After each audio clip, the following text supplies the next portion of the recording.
No, we're not connected. We aren't connected. I don't know why we're not connected. What did you do? What did you do?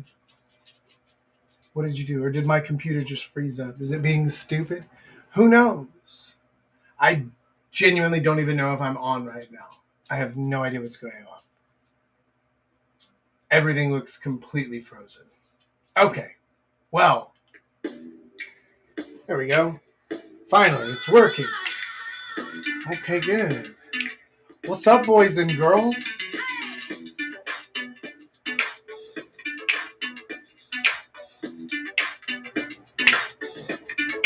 All right, let's give everybody a couple of seconds to get in here, get situated, get ready for the very best part of your day, of your week, of your month, of your year, perhaps even of your entire life. Because this, my friends, is Live with Jack. And I'm Jack. Hey there. How are you doing? Welcome to finally warm weather. Finally, the sun is out. The birds are singing. And the women are wearing mini skirts. It also means that it's finally warm enough to turn the fan on back here. So I hope you'll excuse my unprofessional appearance. If you're here for my professional appearance, then you've already made a huge mistake. However, if you're here for the best dating advice that you'll ever receive in your life, and for the most fun that you'll ever have while doing it, then you've come to the right place. Now, as good as that sounds, if you'd really like to take it up to the highest possible level, if you would like to reach the absolute height of humanity, to the culmination of all of civilization, of everything that has ever come before and everything that shall come hence, if you would like to top all of that with just one perfect moment, then all you have to do is find yourself some sort of beverage. I myself have a nice Duck Duck Goose beer. And you're going to crack that bad boy open. Or, if it's in a glass or a mug, perhaps you don't need to. And you are going to lift your drink with me now as we join together in the world famous, world enjoyed, and ever important. Oh, there, Paul, get your drink ready. Get your drink ready. We're almost there. We're almost there. Get it ready. Oh, he's got it. He's got it. And join me now as we lift our glasses and clink them together for our Cheers with Chaps. Cheers. Ah, magnificent. And I saw you join in for that. Cheers. Good on you. You know what? That's going to make you enjoy this stream 10 times more. I've heard from some of the guys out there that they don't participate in the Cheers with Chaps, and I've never understood why. Because it does substantially and noticeably increase your enjoyment of the live stream. So you're actively choosing to be less happy? Why would you do that? Instead, you should always join in for the Cheers with Chaps. But that's off topic, because now those of you who have chosen the correct path are ready. And on that note, let's go ahead and begin today's lesson. So today we're talking about something that's a little bit difficult, because it's difficult conceptually to understand it. And it's definitely difficult for a lot of guys to get around this issue. But it's one of the most important aspects of your game. And it's something that has killed a lot of guys' prospects when they're out trying to approach, especially cold approach. This also affects your online dating. This also affects your night game. This affects every aspect of your game, because the one thing that you do not want to be called is creepy. And today I'm going to teach you exactly how to not be creepy. There are 3 special techniques that we're going to go through that are going to make you, guaranteed, never be creepy again. But first, we need to define our terms. What are we even talking about? What is creepy? What does that mean? Well, if you ask a girl for what creepy means, Here is the definition you're likely to receive. You know, it's that feeling that you get, just kind of like, like that feeling, that thing.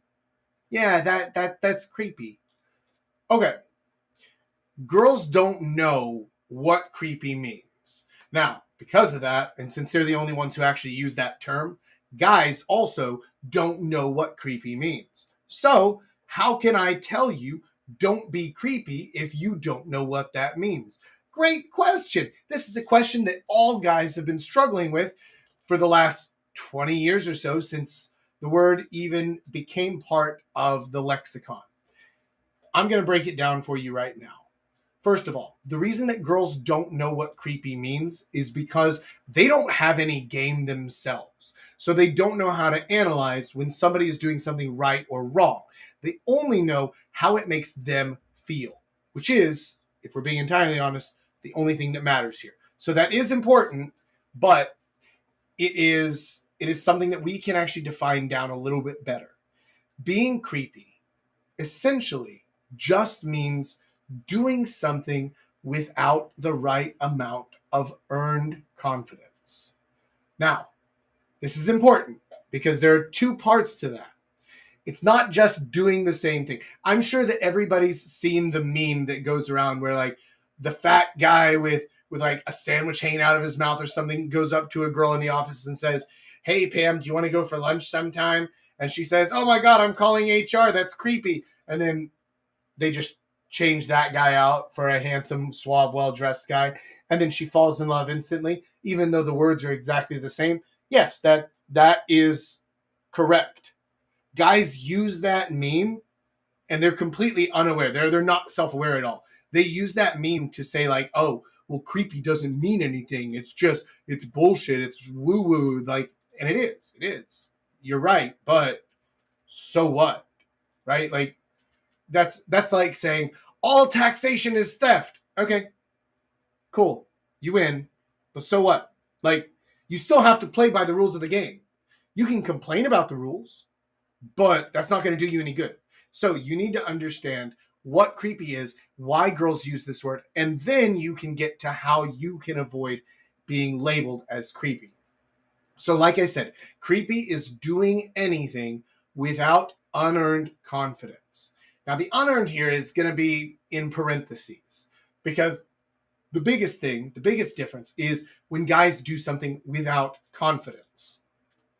Determining what is and isn't earned confidence is going to be a little bit more difficult, and we're going to go into that a little bit before we jump into the techniques. But first, let's just start with the most basic definition, which is doing something without confidence. Let me give you an example from just yesterday. Those of you in the community saw the picture that I put up in the Discord of a girl who I met out last night when we were having pool night in Itaewon. She was a very pretty girl. How did I start talking with her? Well, she came over to the pool table to try and take pictures for her Instagram while we were in the middle of a game. I went up to her and I just started joining in on the pictures and becoming part of it. At which point she realized, "Oh, I fucked up. I'm sitting on their table in the middle of a game, but he's playing along. He's actually being really cool about it. And we're taking pictures together. Neat. This is kind of a fun experience." And then I'm able to talk to her and be like, "Hey, I'm Jack. By the way, you are going to have to get off the table because we're still shooting, but you got a couple of pictures. So I'll catch up with you after we finish the game. And then if you're being nice, I'll let you take a few more with me." She laughs. She leaves. That whole thing was due to confidence. I knew what was going on. I knew the situation. I went up and I talked to the hottest girl in the bar, stopped her from what she was doing, joined in with her, and then told her to get the fuck out. That takes a level of confidence that most men do not have. It also takes levels of awareness, of congruence, the other bits that we're going to go into a little bit later. But on the other side of things, later on, when I was talking with one of my friends he saw a girl playing pool with her buddies, with her girlfriends, and he wanted to talk to her. And I was like, right, well, she's playing in a game and she's by herself on a team against two girls who are playing against her. Go and offer to join in. Go in and offer to help her, or go and do something, because you know how to play pool. This girl clearly doesn't. She's like trying to hit it like one-handed. She doesn't know what she's doing at all, right? Like, go help her. Go ingratiate yourself there. Something that we've talked about before. So he gets up and he goes and he stands halfway between the table where we're sitting and the pool table. And he just stands there and watches for about a minute and a half. And then finally, he walks over there and he says, "Oh, hey, that was a nice shot." And she turns around and immediately she's like, "Nope, sorry, no English." Yeah, no English. Wasn't about her English level. I ended up chatting with her later that night, and actually her English was pretty good. So why did she shoot him down? Because he was being weird. He was being creepy. Why? What did he do that was creepy? He got up to approach her, and then he just stood there like a fucking cuck in the corner, watching what was going on in the bar and waiting for the moment that he thinks he might be allowed to go and talk to her. And then finally, he went and talked to her. And by that point, it was way too late. She'd already seen him just creeping, just standing there looking weird, awkward, and most importantly, unconfident. And then he walked over and he delivered, honestly, not that great of a line, not the worst line in the world, but not that great of a line, with what I'm assuming was not a great deal of confidence and not a great deal of certainty of purpose, of what was going to happen, of any of those things that I've told you guys about before. So she immediately gets rid of him because in her mind, he's being creepy. Creepy is the biggest red flag to girls. This is why it's so important to guys, because you could be rich, famous, absolutely ripped, have all the social status, have all the everything in the world, but if you come off as creepy, hell, Hunter Biden, great fucking example, right? Rich, name recognition, social status, all the everything, right? Anything you could ever want in life. Nobody wants to fucking talk to that guy. He's weird. He's creepy. He has to pay prostitutes to give him foot jobs. That's creepy. That's weird. That is the social red flag that's going off in her head every time you're doing things in a weird, unconfident manner. So it's absolutely critical that you learn how to avoid ever being in that situation so that you're never labeled creepy. Let's jump into the techniques. Now that we know what it is and we know why it's important and why it matters to women, let's jump into how exactly you can avoid that dreaded fate. 1, you need to have confidence in everything. What does that mean? I know I've heard it from you guys a million times where you say like, Papa Jack, everybody says confidence, but confidence this, confidence that. How can I be confident but not be an asshole, but be confident but not this, not that? And that's because confidence is, first of all, it's an overused term, but maybe a better term to use here would be decisiveness. Clarity of purpose is a better term than confidence for this. So what I mean by confidence in everything is you need to be clear about what it is that you want, about how it is that you're trying to achieve it, and about why you want that and why you're going about it this way. You need to have clarity of purpose. You need to be decisive. You need to know what you're doing, why you're doing it, how you're going about it. Wait, am I just repeating myself? Yes, because I'm giving you multiple different terms that all mean the same thing in hopes that it will help to clarify in your mind what I'm talking about when I say confidence in everything. I mean confidence in what you're wearing, confidence in the way that you talk, in the things that you're saying, in the questions that you're asking, in the answers that you're giving, in the next venue that you suggest, in the looks of your apartment, in everything you need to be confident in, which really just means you need to be comfortable with it. You need to be self-assured in your own decisions, know what you're doing, why you're doing it, how you're going to go about doing it, and know that that is the right decision. If other information comes up to make it no longer the right decision, you can reassess your decision, but you do not have to, because you've made a decision. Most men are terrified of committing to a decision. They're horrified of it. And I'm not entirely sure why, but this is why you'll get guys who say, like, they'll get far enough along with a girl that they'll say, hey, let's go to dinner sometime and grab something to eat. Already, I'm pissed off at that, but I'll come back to that in a second. So they say, let's go out and grab dinner sometime and we'll get something to eat. And she says, okay, sure. What should we get? And he answers, oh, just whatever you want. Whatever you want. Oh my God. How is that possibly confidence in everything? How is that possibly decisiveness? How is that possibly clarity of purpose? It is not in any way, shape, or form, which makes it creepy, weird. Because let's flip it around a little bit. Imagine if a girl came up to you and she's like, hey, I'd really like to hang out with you sometime. Like anytime. Doesn't even matter when or where or like what we do. No, none of that matters. I just want to like be around you. Just like, can I just like follow you around and just like hang out? Like, I'll just watch you, right? You could just pretend that I'm not even there. I just want to like be around you. That's fucking weird, right? That's creepy. It's scary. It's setting off social red flags in your head, as it well should.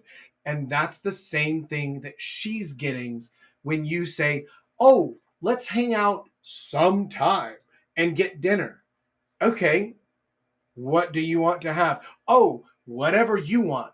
You're basically saying that same thing to her. You're saying, I don't care when or where or what or why or anything. I just want to like be around you, just like so I can like soak up your energy and your spirit. Can I have some of that, please? Like, do you not understand how that is, even though it sounds innocuous, right? It sounds like you're being flexible, like you're being generous and understanding, right? Like you're being a nice guy, which we all know at this point, fucking stop that. Nice guys do not win, period. Doesn't mean you have to be an asshole. It means stop being a nice guy TM. That brand of nice guy. Cut that shit out because it lacks confidence. It lacks decisiveness. It lacks clarity of purpose, which makes it creepy. Now, you might be wondering to yourself, okay, Jack, I hear you. Be confident, be decisive, be clear in what my purpose is. How the fuck do I do that, though? Glad you asked. Because that is number 2. Congruence. You need to be genuine. Now, at the risk of giving you nice guy TM advice, this advice is basically be yourself. But it's not. Actually, it's be a better version of yourself. But be comfortable with who you are and who you are trying to become.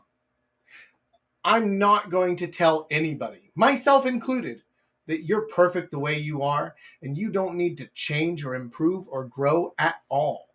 Because that would be a huge load of horse shit, and you know it and I know it. So instead, what I'm going to tell you is I actually don't know what parts of you need to change and what parts of you need to improve on and what parts of you need to grow and get better. But the good news is you do. And you need to be working on those things.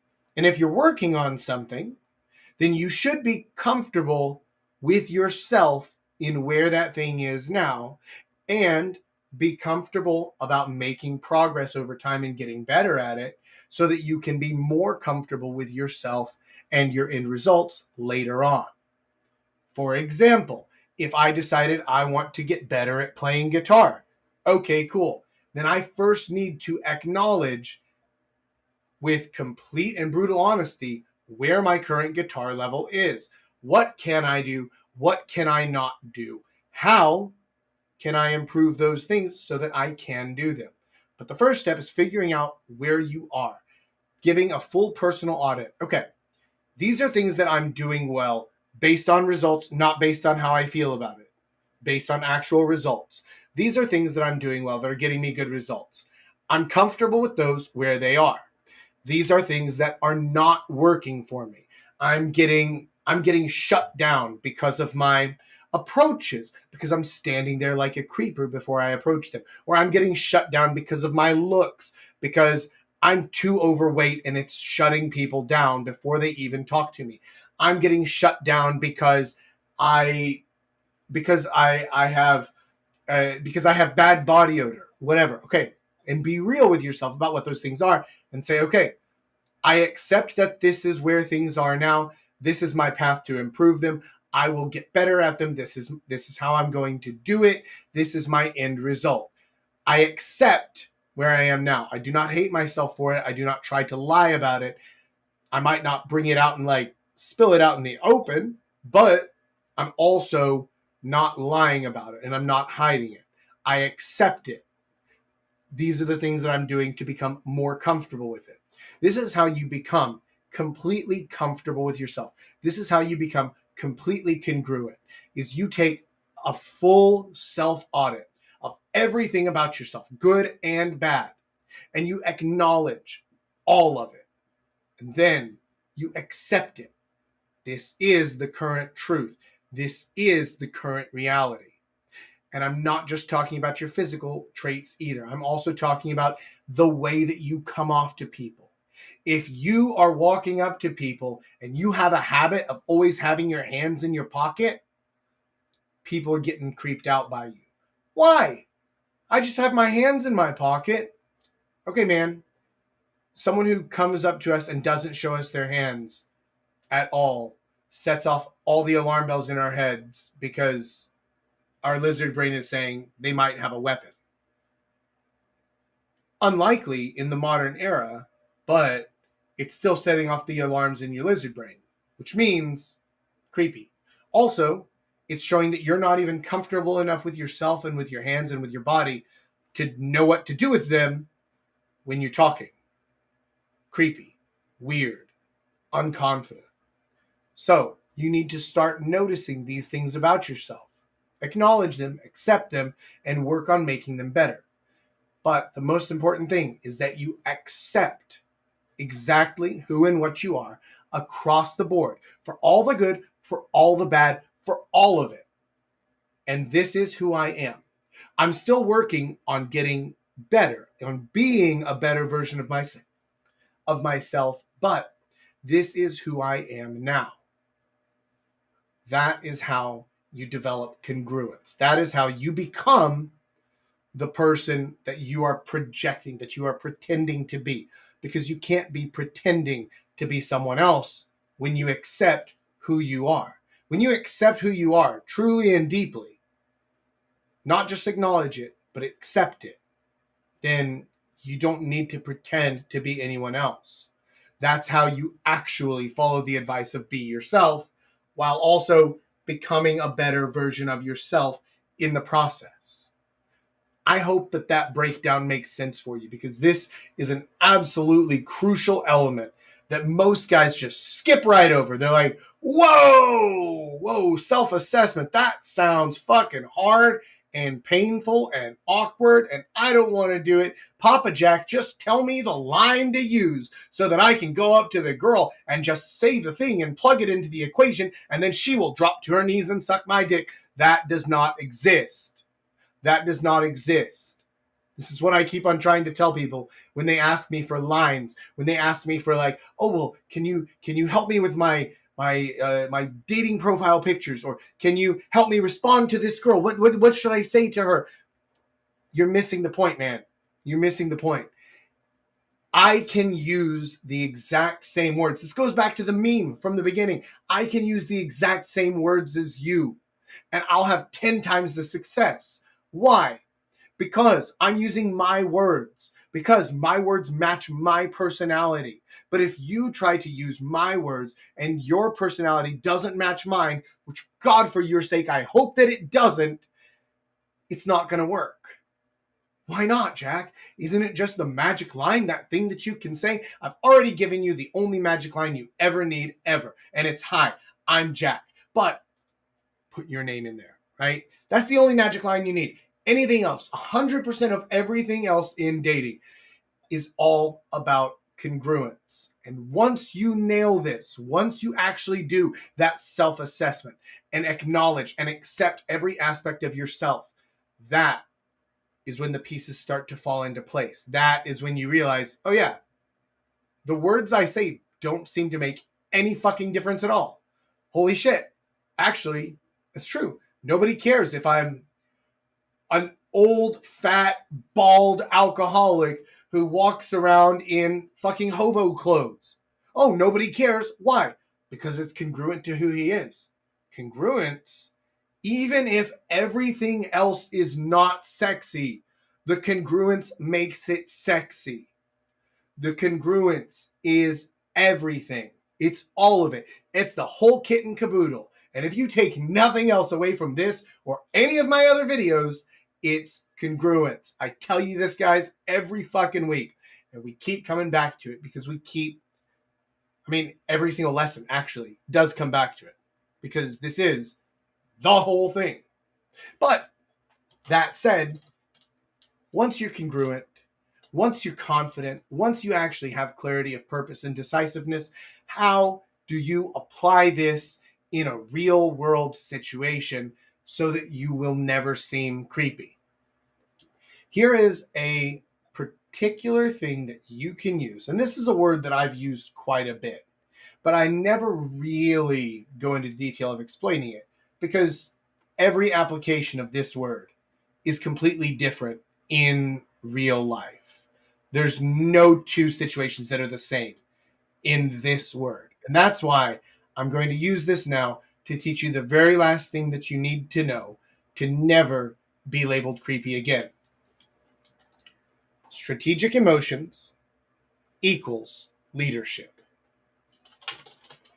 Now, you guys have definitely heard me talk about leadership before. You've heard me talk about like, oh, this type responds really well to leadership. This type is usually pretty independent. Now, they'll still follow your lead, but they won't respond as well or as amiably to different types of leadership. You may need a stronger leader than a weaker leader with other types, things like that. Even just earlier, I was talking about how the guy who failed his approach didn't show any sense of leadership towards the conversation or the interaction at all. What does that mean? What does leadership mean? Does that mean standing in front of her with a flag and saying like, follow me to the ends of the earth? Deus vult, motherfuckers! No, clearly not, right? What I'm talking about with leadership is I'm talking about the strategic use of emotions.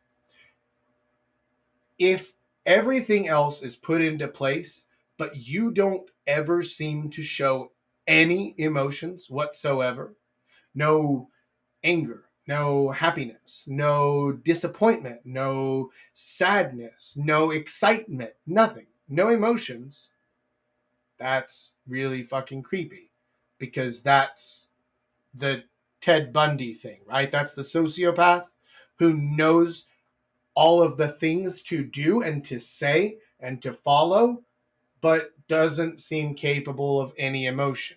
So, This is just as important to not being creepy, to not setting off those red flags as all of the other stuff, but it's just the next level. You have to hit those first two things before this even matters. But when you do get there, once you have your confidence, your decisiveness, your clarity of purpose, once you are congruent, or at least congruent enough that people aren't getting set off by you, then now you need to learn strategic use of emotions. This means, first of all, you need to show emotions. You need to have ups and downs. You need to show humanity. And I don't mean that in like oh, won't someone please think of the children? I mean in an actual human way, that you're not a fucking android or a sociopath. Show that you have feelings, that things are pushing and pulling. Now you can choose which emotions to show and when, because that's the strategic part of the emotions. You want to show your emotions in an effort to demonstrate to her what she should be feeling and how she can follow you. Do you see where this is going? How she can follow your emotions, because your emotions make sense, because they're congruent, because she can tell that they're genuine, that they're coming from a real place, that you really are who you say you are, and that you're acting how you're actually thinking. And she's feeling like, wow, this guy is very confident. He's very decisive. His purpose seems clear to him. He seems very congruent, and he's showing these emotions. I should be feeling the same thing too. I should follow his lead. It all comes around. It all comes full circle. It's almost like Papa Jack actually fucking knows what he's talking about. Yes, this is what leadership is. Strategic emotions equals leadership. If you can show emotions in a way that she can understand, that she can follow along with, and that she can join in with, she will. And not only that, but she will feel those emotions as genuinely as if she was feeling them deeply herself. Because this is how humans are wired. We aren't just sympathetic, we are also empathetic. And women are deeply empathetic. If you can give her something to latch on to, and women love emotions, they love the roller coasters, the highs and the lows, the drama of it all. Use that to, God, what's wrong with you, camera? I hate this thing so much. I don't know why it just thought like, oh, well, it must have just gotten really dark in Jack's room. Nothing's changed.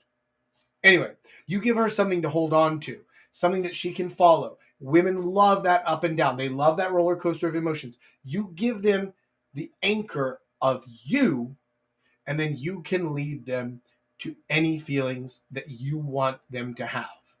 This is leadership. Let me give an example. Let's say this is a very real and visceral example for those of you who know me and have been out with me. So let's say that I'm in my favorite bar in Hongdae, and I see a couple of girls, and I say, hey, girls, we're going to play a game of beer pong. Come on over. You're going to be my partner. You're partnered up with my friend. Okay, so we're going to be on teams. All right, let's choose the teams. All right, let's get started. Great, cool. This all sounds very familiar to anyone who's spent any time with me. Now, how can I create emotions that are going to matter to her? First of all, take all the pressure off her. I tell her, we're a team. We're working on this together. Yeah, go team, high five. Build up that teamwork. Build up that personal connection so that she's feeling like she's part of me and I'm part of her. We're doing this thing together. We're in it. We're cooperating. This is us versus them. Great mentality to use, by the way. And then, whenever it comes later on in the game, and it's time for Papa Jack to make a clutch shot, what do? Do I say like, oh God, I'm so nervous, I have no idea what's going to happen. All right, well, let's hope that I make this one, and then try it? No, of course not. I make a show of it. I'll go back a few steps, maybe climb up onto a bar stool and shoot from a high vantage point. I'll get the whole bar looking at me, and I'll say, okay, here's the call. This ball, that cup right there, No, not that one. The one on the left. Yes, that one. That's the one. And it's going in. I'm calling that cup right now. Watch this. And then I shoot. And here's the thing, is that it only goes in about 10% of the time. But it doesn't matter. It doesn't matter. Why not? Why doesn't it matter? Because you've built up this whole thing. You have this moment of glory. It's about to come and it's about to hit and everyone's in it and they're all cheering for you and they're there with you. And then when you make it, they all go wild. Yeah! Woo! And then when you miss, they all go, no, it was so close. And they feel that visceral disappointment.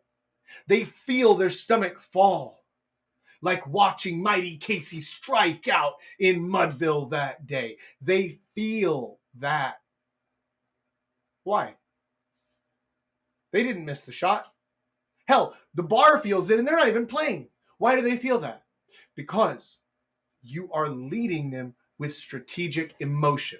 You are using their empathy to create an emotional connection between you guys.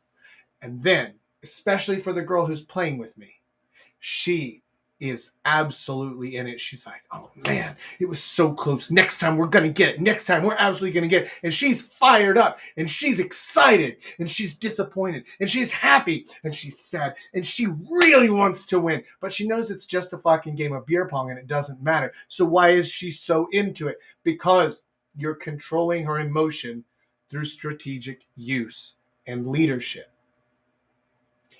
That is never creepy.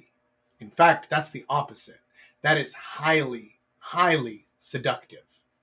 So much so that I genuinely wasn't sure if I should even be explaining this concept on a live stream on YouTube, because this is actually such a powerful tool that fortunately we don't have that many viewers. And so if we had 22,000 viewers or something like that, I would actually hesitate to explain this concept.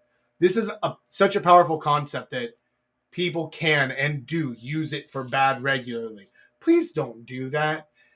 Be not a shit person, right? Use this for whatever you see fit. Don't break any laws. Try not to be an absolute piece of shit while you're doing it. But these are the 3 techniques. If you follow these 3 techniques, you will literally never be called creepy again. Do you know how I know that? Because I do all 3 of these things, and despite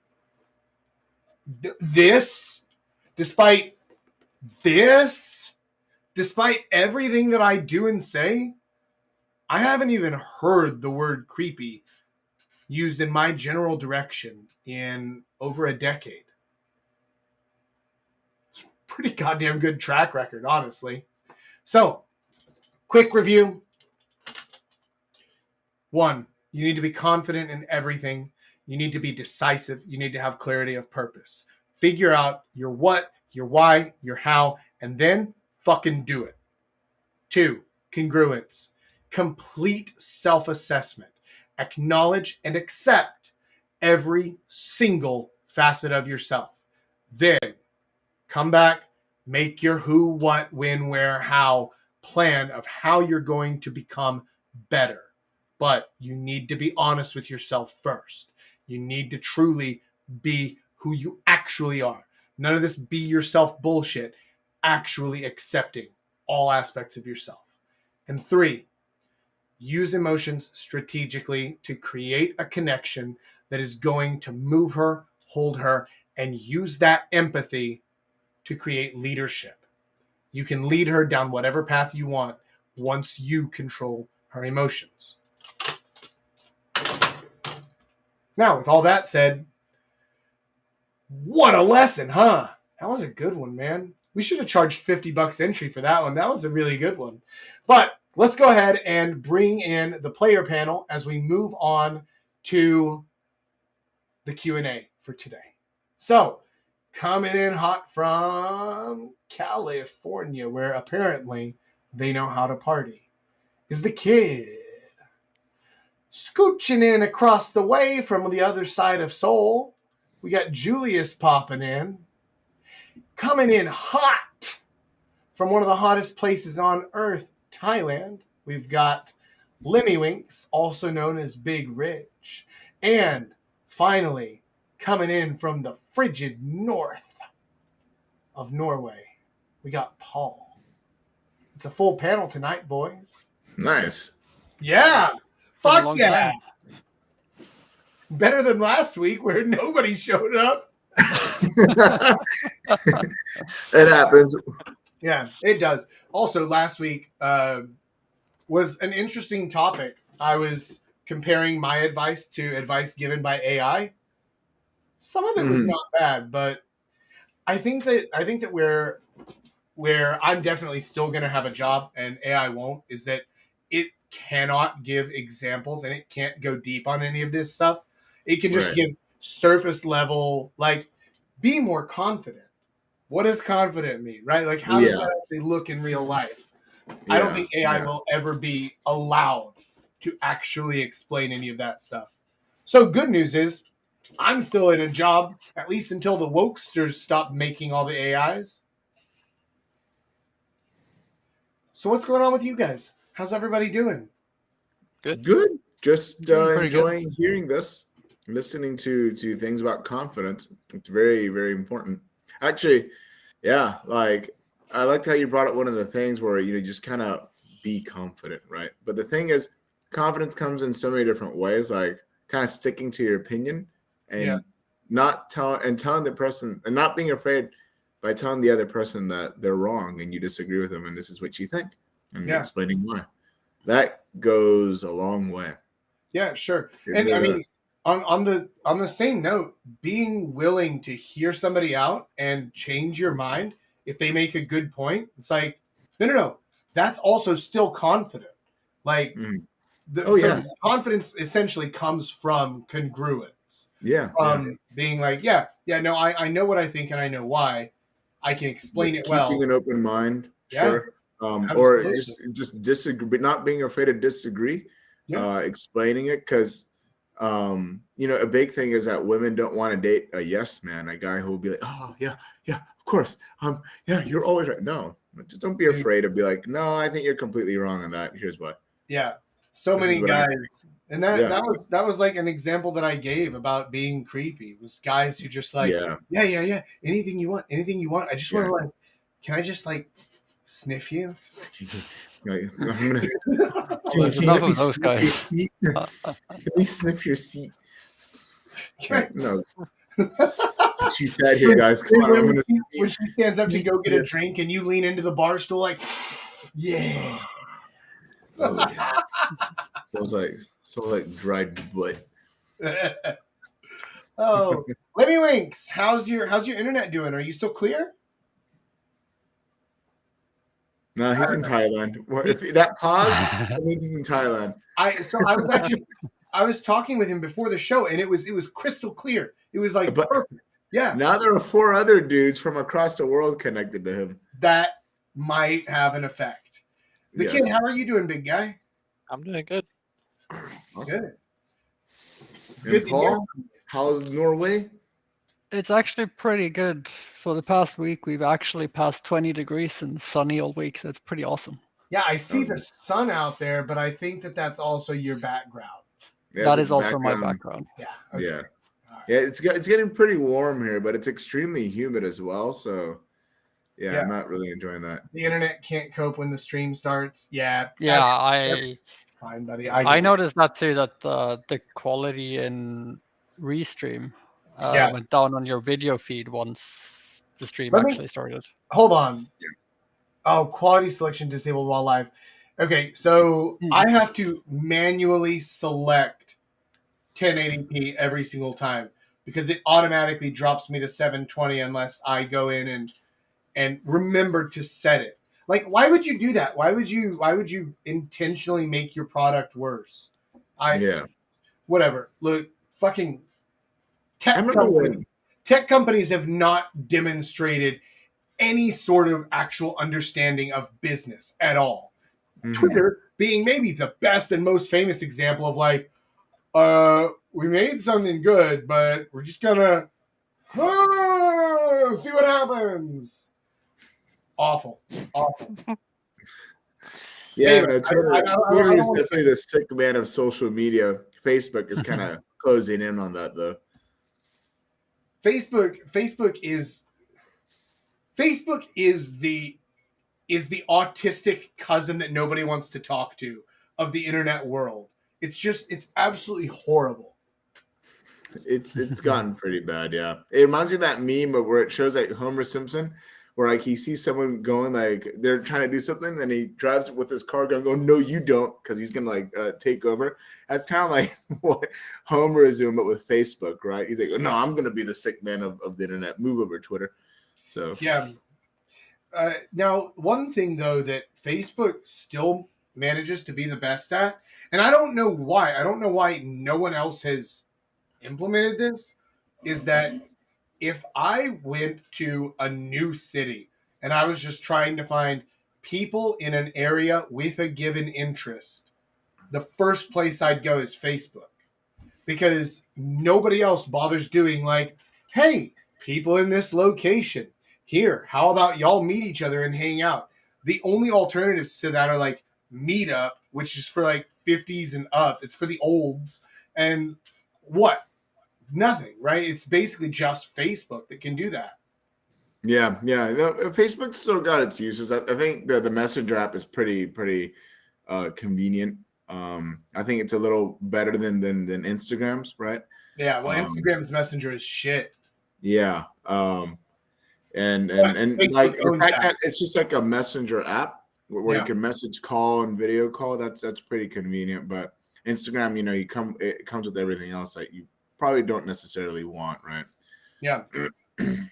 Yeah. Anyway, let's focus back in. The kid, what you got for us? Yeah. So first question is when we're talking about like point 3 you had on the list, strategic emotions and the leadership side of things and kind of leading the emotional vibe of the situation, right? So Yeah. what kind of emotion should you be leading with? I know some of the examples was like super excited, playing beer pong, etc. But what are some of the top emotions you should be like really pushing out there? What do you want her to feel? Because emotions, whether good or bad, are infectious. And if you let your emotions control you, like if you got blown out by a girl earlier and you're feeling all down and droopy dog about it, and you go up and try to approach a girl, she's gonna feel down and droopy dog about it, and she's not gonna be interested. So be aware of what it is that you want her to be feeling and thinking, and use that as your basic guide. You don't want to come off as overly excited all the time. I realize that sounds ridiculous coming from me, given, right? But that's also like super fucking congruent to who I actually am. So it can work if you are just naturally that like go go go. Nah, bitch, I'm the star all the time. Here we are. Like it can work, but that's for most people, that's going to be a bit of an affectation where you're kind of putting something on. You can use that, but be aware of what it is that you're putting out there. So if you want her to think you're being serious with a hint of levity, like let's say you're standing at a bar and you see her walk over to get a drink. That's the wrong time to be like, yo, what's up, cool girl? Hey, how you doing? Right? Because like you're going to scare her off with that. Instead, that's where you bring it down a little bit and you inject little hints of joking, of sarcasm, of levity into that, so that she knows, okay, cool. We're having a pretend conversation where we're just playing a little witty back and forth. I understand what you're doing. I can do that. I can follow along. That's all that it is you figure out what it is you're trying to get her to follow along with. And if she has any social intelligence whatsoever, which I know, honestly, a fucking coin flip in 2023. But if she does, then she'll be able to follow along well. And if she's half retarded, like most of the people who are under the age of 25 right now, then you need Sorry, to kid. Huh? I think he knows he's trying to date them, right? And like he's well aware. And if they're half retarded, then you need to make your emotions easier to understand and easier to follow along with. We're like, okay, we're not doing like serious with a hint of sarcasm and fun. You're doing like, hey, I'm very happy today. Can you be happy too? Yay, good for you. I'm obviously exaggerating. Like you wouldn't actually say that, but that would be where you like bring down the level of nuance to it, and you just turn it into fucking four emotions, basically. Yeah, definitely one of the things I like the beer pong example, because what you do is you kind of build up the excitement level and anticipation level. Yeah. For then, and then it goes two ways, right? Either you make the shot and everyone gets ecstatic and she Yeah. gets this roller coaster from hyped to ecstatic, or you miss the shot and you get that feeling of letdown and oh, that sucks, right? So But you get this like everybody's emotion. like with you on it. Yeah, and that is one thing, but you also get this roller coaster where your emotions goes up and down. And Sure. for a lot of times when you're trying to do strategic, like show your emotions strategically, it is about creating a difference from what the current level is. Exactly. And you can use it to actually build up more than one emotion. So you can use it, as in the beer pong example, you build up the excitement and anticipation, and then you either get, and then you basically, you've made a peak, and then it can go two ways. Either it goes down in another form of peak, which is that united sadness for not making the shot, or you make another high, which is an ecstatic part where everyone is just so hyped because you actually made it. Yeah. And one thing with especially like the first date, or if you even meet them straight in the bar, or even later in the dating phase, creating those waves of emotions that goes up and down, that is actually what one of the things that absolutely creates attraction. Yeah, without a doubt. And if you're doing a good job of leading it, then you can actually make the other person feel bad for having the wrong emotion. Right? Mhm. Like if somebody is like, I'm having a shit day and like I'm upset about this and that and whatever. And you're like, oh, I'm really sorry to hear that. But I'll tell you what, we're about to make your day 10 times better because daiquiris, baby. And you're bringing it up. Then if they still try to like drag everything down, they're going to feel like an asshole for it. And so you can use this to, I hesitate to use this word, but I can't think of another way to explain it. You can basically guilt them into feeling better, which is useful. Oh, sure. No, I think it's an effective way of also, it's like our version of the shit test. Yeah. You kind of see like what they're doing and how they'll react. And if they react like a negative Nancy, what's the point? Yeah. Yeah. So to your exact question, the kid of like which emotions to use and when, that's entirely dependent on the situation, on you, on her, where you are, what it is that you're trying to create, all of this stuff. But the one thing that I'll tell you is that you should never start at the top. Like a roller coaster wouldn't be exciting if at the end of the line, then you just took an elevator up to the top and then it just dropped you like right from there off the first hill, right? Like that's why the roller coasters still click. They don't need to anymore, right? Like they still design that in to build that anticipation from going from ground level or wherever it is you're starting to up to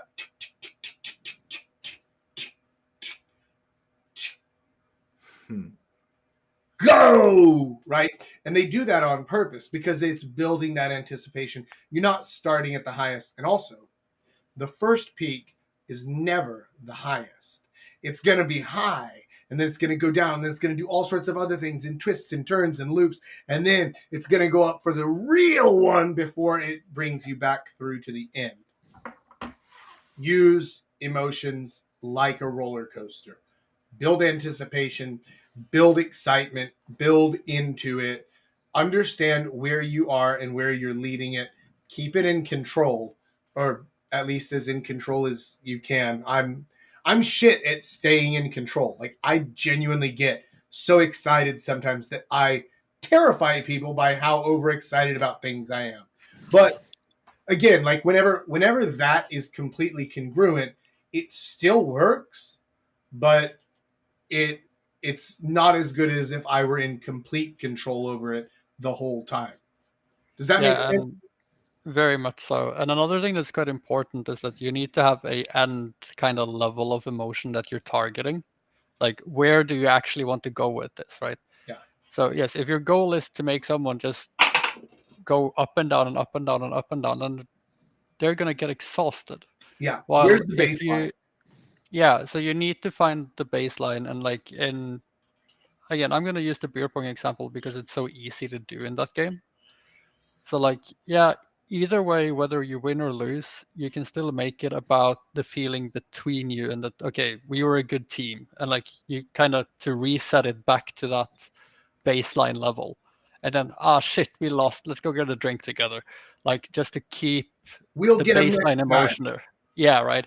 So you keep that baseline emotion, and then you give them variations up and down from there. And that's quite Yeah. important, because if you just give very high ups and then one very high low, then you lose them quite fast.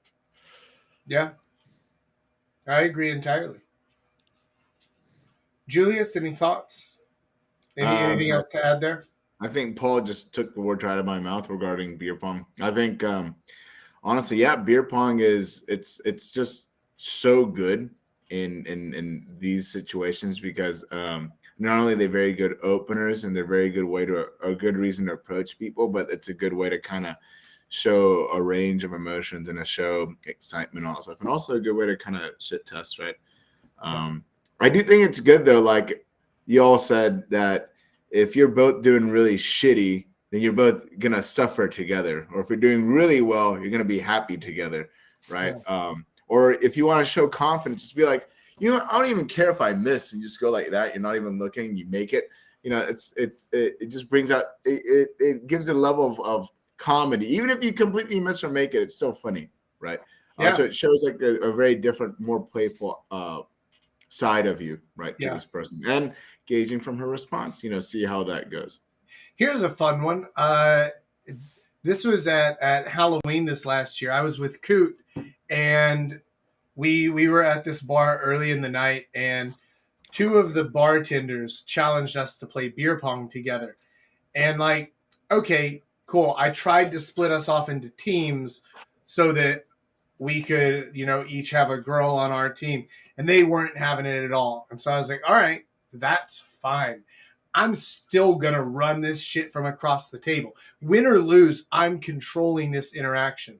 At one point, I even made a called shot where I was like, okay, now watch this. I told one of the bartenders, I was like, don't tell your partner because I don't want her to realize until it's too late. But here's what I'm going to do. On the next shot, I'm going to bounce it off her titties into the cup. Watch this shit. And so I took the ball and I was like, tit shot, pop. Knocked it right off her titties. This girl had big old fucking titties. Knocked it right off her titties and into the cup. And she was just, what happened? And her friend cracks the fuck up laughing and is like, you're not going to believe this, but he told me he was going to do that 3 minutes ago. And he actually did it. This is insane. And so the two of them just lost their minds together. And like, that wasn't hard. I mean, it was lucky that I made it, but it was just an easy idea of like, I can control how you're feeling from across the table through stupid shit, right? Because like tit shot, man, that's like some 4th grade level, like, oh, you know, it'd be funny, right? Like it doesn't take like a sophisticated sense of humor and panache to be able to do that, right? So that's what I'm saying. Whenever I say like, it doesn't take a ton to be able to do these things, especially if you're aiming for like lowest common denominator, like slapstick humor style, let's have a laugh together, basic level. Oh, I'm happy about that. Oh no, we lost the game. I'm sad. I know what'll make me feel better. tequila, right? Like you can keep it pretty low level and still run it just fine. Let's move on to the next question or topic. What you got for us, the kid? Yeah, for sure. So for the next question, so let's say, guys, like, okay, I hear you, Jack. Let's be congruent and assess myself, right? Let's say afterwards they're like, they realize, all I really do is on work, play some video games, I like my junk food, right? So is my question, the first priority, should I be changing myself and figuring out how to improve, or do I just own who I am? The very first thing is not the very first thing is acknowledging and accepting. But if you're creating a list of yourself and your qualities and the things you do, and that list is only negative things, then that means your list is incorrect. Because I've never in my life met someone with zero redeeming qualities. Even the crazy screeching person that you and I both know, Julius, the one who just loses their shit all the time and hates everybody and is always just a raging bitch. Even her, she has good qualities. Like there are good things about her. The list may not be very long. But if you're being genuinely honest and doing a full self-assessment, you should have a healthy mix of good things about yourself that you like and things that you're like, I should probably do better with those things. And nobody is without either side of that list. No matter who you are, everybody has shit they can do better. And everybody has things that they're already doing very well. So, to answer your question, the kid, the most important thing there is to create an actual complete list of all the characteristics and all the traits and all the things about yourself, all the parts that make you you, and list them out in a real way where you can tangibly see them and understand them. You acknowledge them, and then you accept them. This is where it is right now. I accept that. Now, I don't want it to stay there. So I'm also going to work to change that thing. This is how I'm going to do that. But I do need to accept the reality that we have at this very moment. Does that make sense? It's not about owning it and leaning into it, right? Like there's no reason whatsoever for me to go around to people and be like, "Hey, did you see that my belly got bigger?" Like, fucking why, right? Like that's what most people think of whenever they hear the term "own it," or like the fucking the Facebook Sandberg where she's like, "Lean in." Like, no, don't. Definitely lean into your good qualities. Definitely showcase those and use those. But the parts of yourself that you're not in love with, figure out how you're going to change them. Accept them. Don't deny them. Don't pretend that it doesn't exist. Don't pretend like it's not important. Don't pretend like nobody else is noticing them either. Accept it and be like, right, okay, cool. So this is the thing. What are my options with it?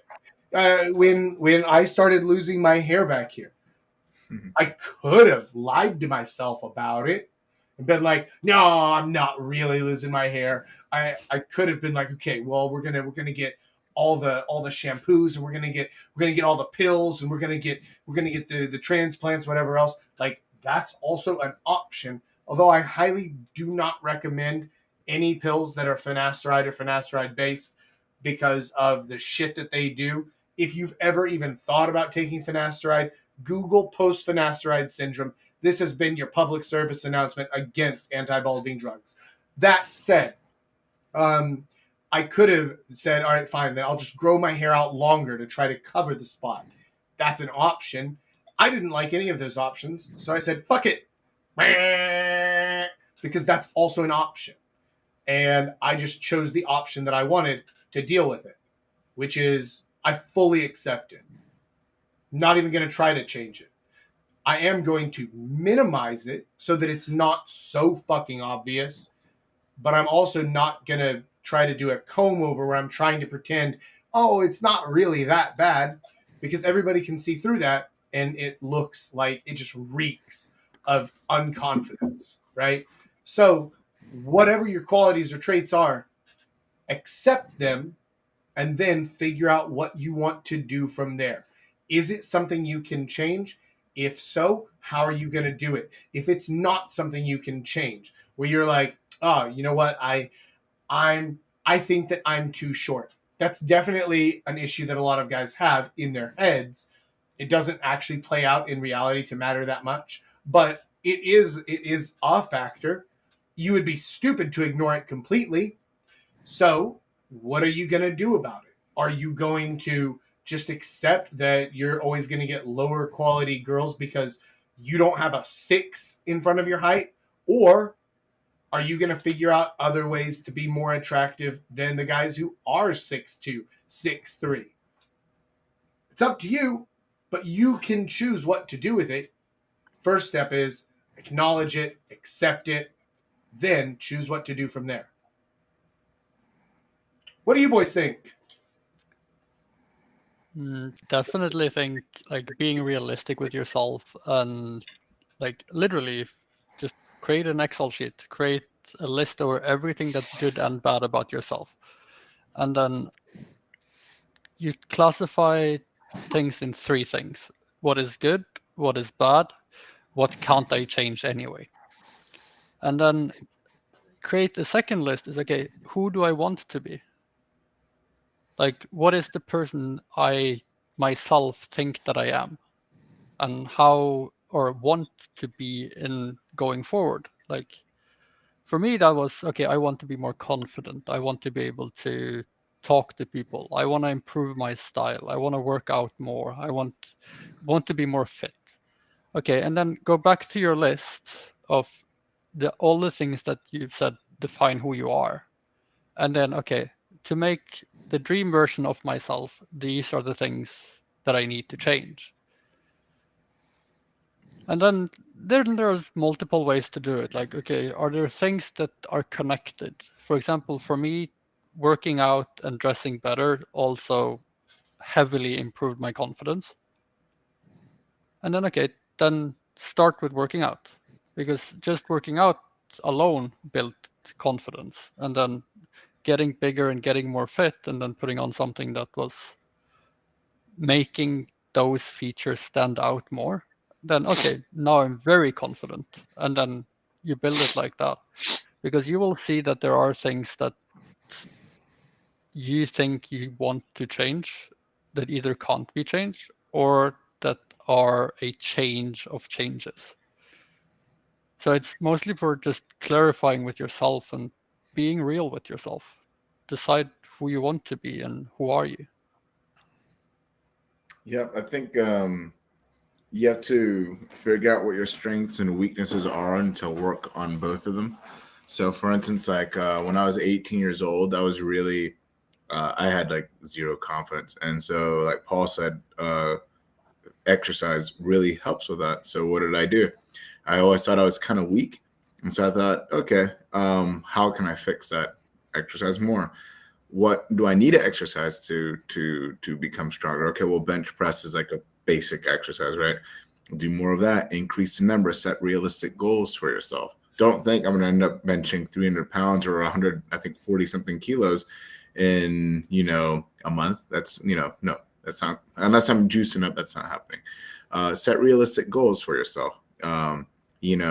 If you work out for a long time and you want to make certain changes about yourself, ask a good friend who might know a little bit about it, who could give you a separate set of eyes and tell you like, oh yeah, maybe your biceps are a little smaller than your triceps, or your back needs a little bit of work, or if you think your legs, you have little chicken legs and you're a little self-conscious, work on those as well, right? There are certain things about yourself that you can't change, like hair, skin tone. I mean, I've got a birthmark, but and certain things that you just can't change, completely own it. Just don't let it bother you if people make comments about something. It's like, oh yeah, actually when I was with Jack, I was out with him last week, and a girl tried making a comment about it, and I told her, "Oh, I was born this way. What happened to your face?" So I didn't get mad at her, but I did, use her rudeness against her, right? And then she tried playing it off, but she was kind of hurt too. Wield something like in Game of Thrones. One of my favorite characters said, "Use what you are, wear it like armor. That way, it can never hurt you, right? It can never be used against you." So. Yeah, absolutely. You got to learn and accept yourself for who you are with certain things that you just can't change. Height is a perfect example. Yeah. Mm-hmm. Yeah. There's nothing you can do about the height. So you figure out, okay, cool. If that's what this is, what should I adjust to make this work out? Yeah. I mean, and says, lol, I'm late. It's okay. Better late than never. I messaged you before the stream, like an hour before the stream, and I was like, make sure that you're awake today. Because last week he slept through it.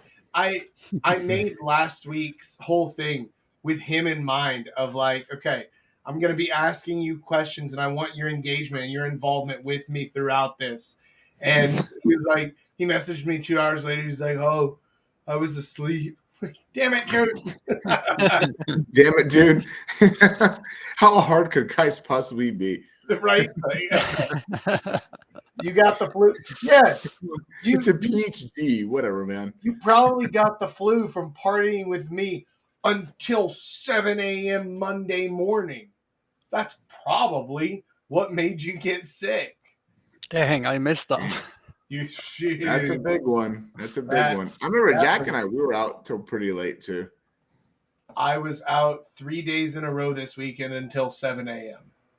Shit. I don't know how you did that. There's no way. Fucking benders. I don't know, man. But I didn't lose anything this time. Huh? Man. Not bad. Yeah, I can't do that. No. Yeah. I know, buddy. I know. Anyhow, let's the kid, if you've got another one for us, let's do one more real quick and then we'll probably wrap it up.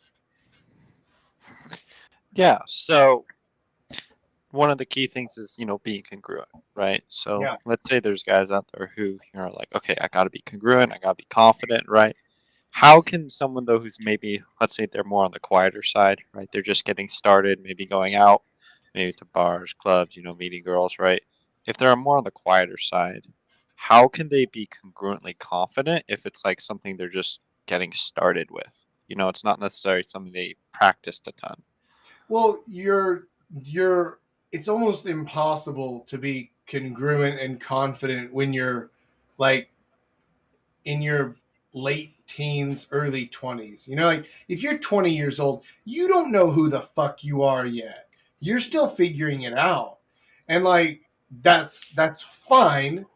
You can own that thing and try different things and see what works for you. And then when something does, be like, imagine it like you're filling in a jigsaw puzzle, right? But you haven't been given the pieces for your puzzle. You've been given the pieces for like 20 puzzles. And so all you're doing at this point is you're just like taking things and being like, all right, does this fit? It looks pretty good. Let's try it. Sure. And then if it does fit, great. We hold on to it. We're going to keep that one. And if it doesn't, then like, all right, cool. Toss it out. We'll change it. When you're still young and you're figuring out who you are, then there's no complete congruence yet. But the one thing that young people are most guilty of is trying to pretend that they are someone or something that they aren't, or trying to say things that they're like, whenever people say this thing, they seem cool. So I want to do that because I want to be cool. You need to throw those ideas out and be real about, you're like, yeah, I'm figuring out who the hell I am. These are the things that I've figured out so far. I'm going to lean hard on those things.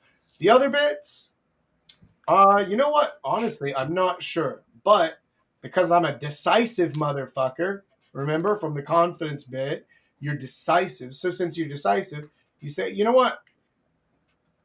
I'm actually not sure about this yet, but this is what I want to try. And you can even say that out loud, right? If somebody's asking you about yourself, or if you want to try a certain thing, then you just decide it and try it, but not while faking who you are, if that makes any sense at all. Like, you're not trying to pretend to be something else. It's not like you're trying to put on your dad's clothes when you're 10 years old and be like, I wear a suit, I go to work, ha ha ha ha, right? Like, you're not faking it like that, but you're still exploring a bit. Just, you decide to do a thing, and then if that didn't work, be like, right, well, that didn't work, we're not going to do that one again. I still do that all the time. Whenever I'm trying something new, or I tell a girl, I'm like, you know what, I have a great idea. Here's what we're going to do. We're going to try this thing. Let's go see if it works. Right? And like, get excited and use it as like, we're going to explore. We're going on an adventure. We're trying something that, I don't know, it might fail, but if it doesn't, it's going to be awesome. And if it does fail, we won't do that again. That's okay. You can be upfront about that and still be completely congruent. Yes, so that is exactly the thing, right? Because it's kind of contradictory. If you are not a confident person, you can't go out and be congruently confident. Exactly. Which means that you basically have to start with yourself. If you want to be congruently confident, then you need to find the things that starts to make you confident. Like for both me and Caesar, that was working out. We worked out a lot, and then then that builds your confidence, and that builds the new version of yourself, which is the congruent, confident person. If you're being congruent is literally being yourself, and if yourself is not a confident person, then you can't ever be a congruent with confidence. That's I kind don't of know. I'm going to push back on that, because I get what you're saying. I get what you're saying, but I think that you can fix the confident part without having to change who you are. I think that actually using the other words that I offered instead, basically interchangeably, confidence, decisiveness, and clarity of purpose. You can use all three of those interchangeably. So if you're not confident yet, that's fine. Learn to be decisive instead, because anybody, no matter how much confidence you lack, you can just say, okay, I'm going to be decisive. I'm making a decision. This is the decision. And if you also have your clarity of purpose, you know what it is you're doing and why you're doing it, then that decisiveness makes you seem and feel more confident. Like, I basically, what I'm rejecting is, I'm rejecting the idea that somebody is not a confident person. Because a person can say, like, I really want to have Mexican food for dinner, but I'm not the kind of person who wants to tell a girl I want to have Mexican food for dinner. Okay, that's bullshit. That's a cop out. You're the kind of person who chooses not to tell her. But that's a choice. That's not a quality. Do you know what I mean? yeah. And so I think that switching that around, and instead of calling it confidence, because a lot of people would say, well, I'm not a confident person, change it to decisive. Because you can choose actively to be a decisive person, which is functionally the same as confident. Does that make sense, Paul? To like, Yeah, it does. I liked everything else. I liked everything else you were saying, and yes, it is. Yeah, so the way I was thinking about it was at first, like, imagine you're a Coke Zero, right? So you're a Coca-Cola and you have no sugar. Well, like, let's pretend the sugar is the confidence in this case. And then, so a normal regular Coke is a confident Coke, while a Coke Zero is a Coke without confidence. But then you need to add something. In this case, what in my mind, that's the confidence, right? To be a congruent that. But you could also say that a regular Coke is confident, and then you can be a regular Coke, but it's fizzled out, right? And then you actually are still the same Coke, even if you are confident in the end. So to play with this metaphor a little bit, I like the idea here of I feel like a Coke Zero. Sugar is confidence. I can't have sugar because I'm a Coke Zero. How do I have confidence? You don't. You reframe that thing, right? And you say, no. Sugar is the enemy. What I have instead is I have a delicious, tasty beverage that doesn't have any calories or carbohydrates or sugars that are going to fuck with your system. Now, don't tell people that I use a chemical compound that your body physically cannot digest. We don't want to talk about that bit here, right? But we're talking about you take what you do have. And so this comes back to the personal assessment bit, right? Take what you do have and be like, right, how do we package that? And you package it the same way that Coke Zero packages itself. You don't package it as like Coke, but without any of the tasty shit. No, you package it as just as tasty before, but without any of the bad shit. Okay, now you're reframing the situation. I think that you can run with that in whatever your situation is. Q says you have to accept the failure, though. Yeah, you absolutely do. So that was in the thing I was saying earlier about having an adventure, trying something new, and then if it fails, that's fine. Accept the failure, own it, and be like, well, you know what? It actually didn't even seem like a good idea, but it seemed fun. And imagine if it had worked. Anyway, we're not doing that one again. So on to the next adventure, right? Like there's no problem there. Always accept your failures, own them, and then just say, right, water off a duck, baby. What do you think, Julius, about developing confidence or congruence especially if you're young and you don't have either confidence or congruence? Do you have any thoughts or ideas there? I mean, it's not like confidence to me. It's really hard to explain unless you explain what not to do, right?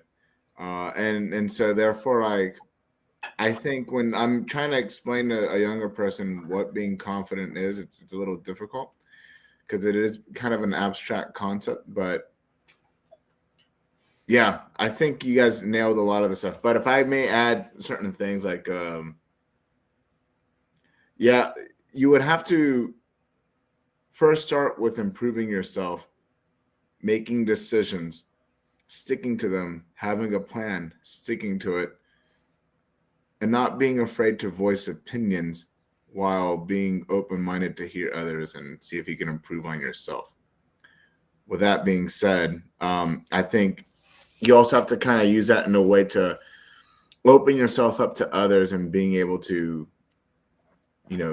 move ahead with yourself. But when you're 20, it's pretty hard to do that sort of stuff, because some people just kind of know who they are already. Others, spend a great deal of their lives trying to figure that one out. So Sure. I think you guys had explained it pretty well, though. So as far as things not to do, I think everybody in their head knows what things not to do. Like earlier in the stream, when I don't think that you were logged in yet, but Paul was. And earlier in the stream, I was explaining this story of yesterday. This guy, he saw a girl playing pool and he wanted to talk to her. And I was like, oh, go talk to her. Here's your in, right? She's playing by herself against a team of 2. Go and offer to be on her team and help her out. And then like go from there, right? Build a conversation, do the teamwork stuff, right? And then he went and he just like stood there in between our table and the pool table for like a minute and a half before walking over. So by the time he got there, she was already like creeped out, right? Because he just stood there like waiting for the right moment, which is clearly, like, to anybody watching or even considering this, is obviously not confident, right? No. And so I think that most people inherently know what things not to do. What they have trouble with is telling themselves, right, you're doing that thing Don't do that. you know not to do. Fucking stop that. Why'd you stop? Keep going no matter what. Go over there, talk to her, right? And now if you're having issues with approach anxiety, that's a whole different video that we've covered probably 25 times, honestly, between these streams and the individual videos and the blog posts and the course videos and all that, right? Like we've gone through approach anxiety. So if you're having approach anxiety and that's where your lack of confidence is, there are plenty of ways to fix that. Yeah, and Coot says the hovering and missing the moment. It's a classic. It's exactly right. Yeah. Like guys do that. And I understand. Like I've been there. I'm not sitting here ragging on you like, you piece of shit. But I'm saying that is what not to do. And you know that.